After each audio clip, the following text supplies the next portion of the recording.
ছোটোবেলায় দেখতাম আমার নানি এবং আমার আম্মা খালা সবাই মাছের মানে বড় বড় মাছ হলে সেই মাছের মাথাটা আলাদা করে তুলে রাখতো, আর মাঝারি সাইজের মাছ হলে এটা আমার পাতে চলে আসতো।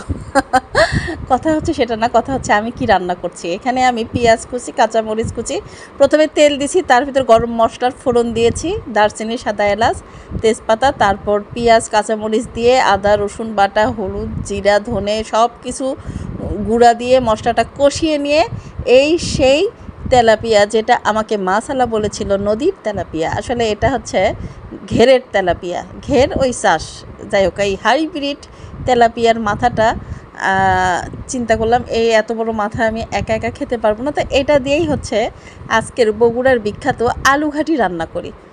বিশ্বাস করবেন না, মাছের মাথাটা এই যে দেখেন, আমি এত চেষ্টা করতেছি, মাছের মাথা উল্টাতে অনেক সমস্যা হচ্ছে।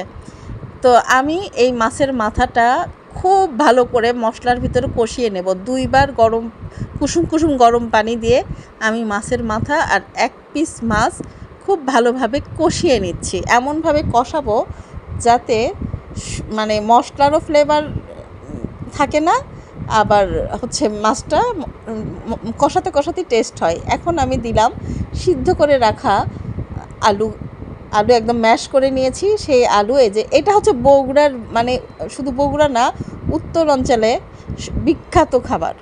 মানে আপনার বাসায় যদি অনেক বেশি মেহমান আসে, মজলিস যেটা বলে, অনেক আত্মীয় স্বজনের দাওয়াত দিলে বগুড়া, মানে উত্তরবঙ্গের এলাকা, আমি বগুড়াই বলি, অন্য জেলার কথা বলবো না, আমাদের বগুড়াই এরকম বড় পাতিলে কয়েকটা মাছের মাথা নিয়ে এইভাবে কষিয়ে কষিয়ে আলুঘাটি করা যায়। মাংস দিয়ে আলুঘাটি আপনাদেরকে কি বলবো, অনেক মজার হয়। মাছের মাথা দিয়ে আলুঘাটি আমার খুব একটা পছন্দ না, তবে আজকে আমি রান্না করছি, একটু যত্ন করেই রান্না করছি। যে দেখেন আমি কতবার কষাচ্ছি, টোটাল 1.5 ঘন্টা লাগছে আমার এই রান্নাটা করতে। অন্য রান্নাতে এত সময় দিতে হয় না, কিন্তু এই রান্নাতে প্রচুর সময় দিতে হয়, কারণ যত কষাবো তত টেস্ট। এটা অনেকক্ষণ কষানোর পর আমি গরম পানি দিয়েছি, নামানোর আগে ধনেপাতা দিয়েছি, এবং আমি চামচ দিয়ে এখন দেখব যে এটার ঘনত্ব ঠিক আছে কিনা। বেশি ঘনও করা যাবে না, আবার বেশি পাতলা টেলটেলাও করা যাবে না। তো আমি দেখলাম যে এটা পাতলা পাতলাই আছে, আরও একটু জাল দিতে হবে। তো ভালোভাবে নেড়ে চেড়ে নিচ্ছি। তো আপনারা মাছের মাথা দিয়ে বিভিন্ন, আপনারা এই ভিডিওটা অনেকেই দেখবেন, এই পর্যন্ত যারা দেখেছেন তারা বলবেন কি আপনারা মাছের মাথা দিয়ে খুব বড়, হ্যাঁ, মুড়িঘণ্ট করা হয়, আমরা মুড়িঘণ্ট করি, পাশাপাশি হচ্ছে মাছের মাথা দিয়ে আলুঘাটি করি। তো এটা একদম এখন নামানোর শেষ মুহূর্তে এটা দিচ্ছি মশলার একটা স্পেশাল মশলা, মানে মাছের জন্য স্পেশাল মশলা।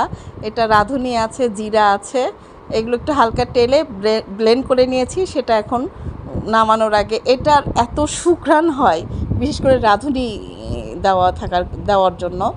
এটা দিয়ে দিলাম, দিয়ে মশলাটা যাতে ভিতরে মানে তরকারির সাথে মিশে যায়, এই কারণে আমি দেওয়ার পরপরই এটা ঢেকে দেব। তো যাই হোক, আমার উত্তরবঙ্গের মাছের মাথা দিয়ে আলুঘাটি আপনাদের কেমন লাগলো অবশ্যই কমেন্টস করে জানাবেন। আমরা বগুড়ার মানুষ, আলুতে বিখ্যাত, আলু তো আলু, শেষ বেলায় আলু, মানে কথার ভিতরেও আলু চলে আসে। যাই হোক, অবশ্যই ভিডিওটা কেমন লাগলো জানাবেন।